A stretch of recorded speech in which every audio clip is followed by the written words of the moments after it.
Hello guys, welcome back again sa ating YouTube channel no, The Action Man. Una sa lahat, may galab shoutout po sa lahat ng mga kakamping at sa mga hindi man mga kakamping. Kung interesado ka sa bidyong ito, patapusin mo na hanggang dulo at huwag nyo nang kalimutan na i-like at i-share ang ating video para malaman naman ng ilan sa ating mga kababayan na nagtutulog-tulugan sa katotohanan. So muli naman nagbabalik ang nag-iisa nyong host na si The Action Man para magbigay ng komentaryo at reaction sa mga mainit ng issue ng bayan. So ito ho mga ka-action, mga kakamping no, agoy. Mukhang malulungkot nito si Kibuloy mga ka-aksyon. Hindi ko lang alam kung malulungkot po siya o talagang mainis na po talaga sa gobyernong ito ho mga ka-aksyon. So, balikan ho natin konti mga ka-aksyon. No? So, ito nga po mga ka-aksyon.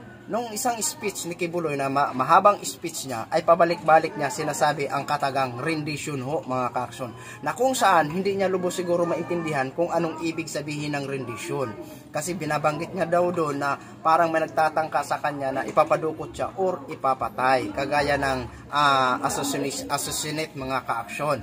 So, ang ibig sabihin kasi ng rendition, ito po ang pag-surrender o render ho mga ka-aksyon. Pag-surrender ng dokumento o tao ho mga ka-aksyon sa isang jurisdiction mga ka-aksyon. At ito ang extradition ho mga ka-aksyon. Ito pong extradition, ang ibig sabihin ho nito, ito yung pag-turn over ng mga wanted ho mga ka-aksyon sa isang bansa. Kagaya halimbawa nito kay Kibuloy, wanted po siya sa Amerika. So, kung mag-request ang Amerika ng extradition dito sa Pilipinas, so, ang gagawin ng gobyerno ng Pilipinas ay ito turn over po ito si Pastor Apollo Kibuloy sa Amerika ho mga ka-aksyon. At eto na nga ho mga ka-aksyon, hinihintay na lang ng DOJ or Department of Justice ang request ng Amerika ho mga ka-aksyon. At ito turn over na po ito si Pastor Apollo Kibuloy. Ito na ho ang sinasabi natin, makaligtas ka man kay Senadora Risa Hontiveros sa Amerika, hindi ka makakaligtas, Apollo Kibuloy. Ito pa, panoorin po natin at pakinggan. In the Kibuloy case, we are just awaiting. With all this talk, we had to look at the status. We are awaiting the request of the U.S. government on this matter. Hinihintay na lamang ng pamahalaan tulad ng Department of Justice o DOJ ang request ng United States government para sa extradition o para ibigay sa kanila ng Pilipinas ang religious leader na si Apollo Kibuloy. Ayon kay DOJ Secretary Crispin Rimulya, ang kanilang magiging hakbang ay batay sa umiiral na extradition treaty sa pagitan ng Amerika at Pilipinas. The extradition treaty stands no matter what we do. Kapag may extradition request na anya, dadaan ito una sa Department of Foreign Affairs o DFA at saka ipadadala sa DOJ. Si Kibuloy ay kabilang sa listahan ng US Federal Bureau of Investigation o FBI na most wanted individual dahil sa sari-saring kaso tulad ng conspiracy to engage in sex trafficking at sex trafficking of children. It has to pass through a lot of channels also in the US government. I think that besides the State Department, it has to pass through the FBI. No, the FBI first before it goes to the State Department for their embassy to relay to us any request. So that's one side of it.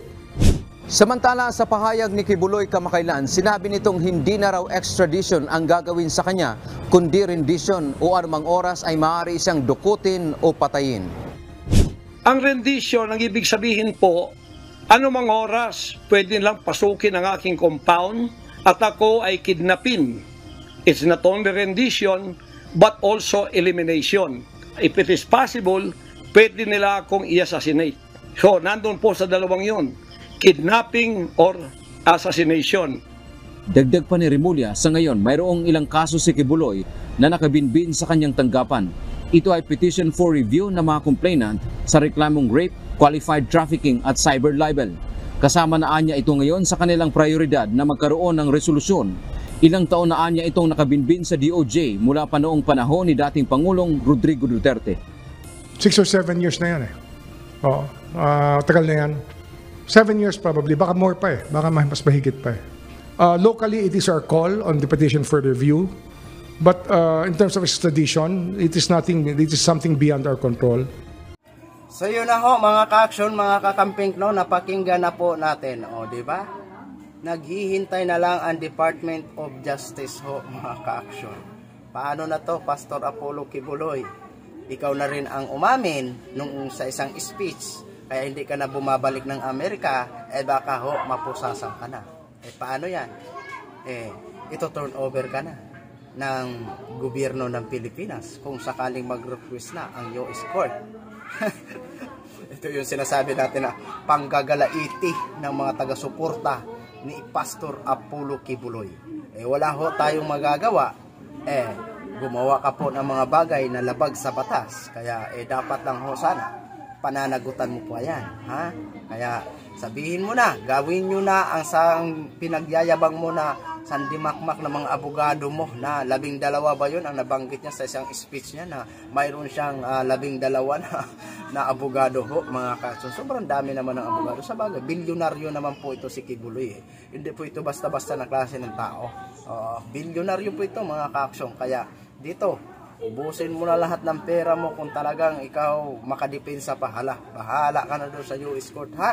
Ikaw po ay i-turn over na ng gobyerno ng Pilipinas. Good job po yan. Yan po ang gusto namin malaman at makita na walang pinapanigan ang batas ng Pilipinas. Kapag nagkamali, kailangan parusahan na aayon na rin sa kanyang kasalanan. So yun lang ho, mga kaksong, i-share ko lang ho sa inyo. Maraming salamat po sa ating mga viewers, Luzon, Visayas at Mindanao all over the world. Ako po ang inyong lingkod, si The Action Man. Have a good day, everyone.